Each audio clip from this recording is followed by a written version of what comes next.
కొండగట్టు అంజనేయ స్వామికి సంబంధించి ఈరోజు ఎవరైనా దేవాలయానికి పోతే రైట్ ఒక పెద్ద కార్యక్రమం చేసుకుంటారు.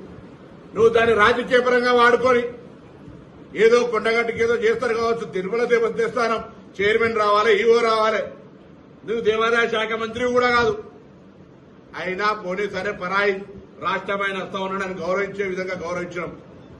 ఇవాళ ఎందుకు మేము మాట్లాడుతున్నామంటే తెలంగాణ కోసం పార్లమెంటు సభ్యుడిగా ఆనాడు సకల జనుల సమ్మె ద్వారా తెలంగాణ అందరూ కూడా తెలంగాణ కావాలని అడిగినాం, పోరాటం చేసినాం.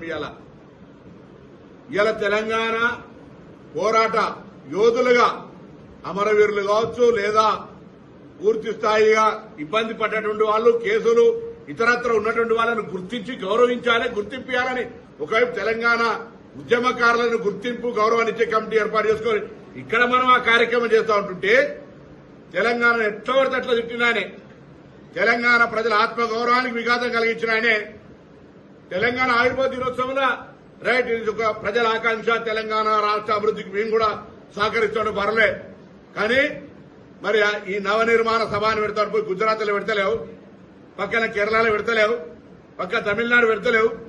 ఓన్లీ తెలంగాణకు వచ్చి ఆయనే పైసలు ఇస్తే ఏ నటన అంటే ఆ నటన ఏమంటాడు, ఏ డ్రెస్ వేసుకోమంటే ఆ డ్రెస్ వేసుకొని ఎగురుతాడు. ఇక్కడికి వచ్చి భారతీయ జనతా పార్టీ డైరెక్షన్ ఇలా ఈ డ్రెస్ వేసుకొని ఎగురుతుండు. తెలంగాణ వైషమ్యాలు సృష్టించాలి, రాజకీయమైనటువంటి విమర్శపూరితంగా మాట్లాడాలి. రైట్ నువ్వేమైనా పెట్టుకోవా, ఇది డెమోక్రటిక్ కంట్రీ.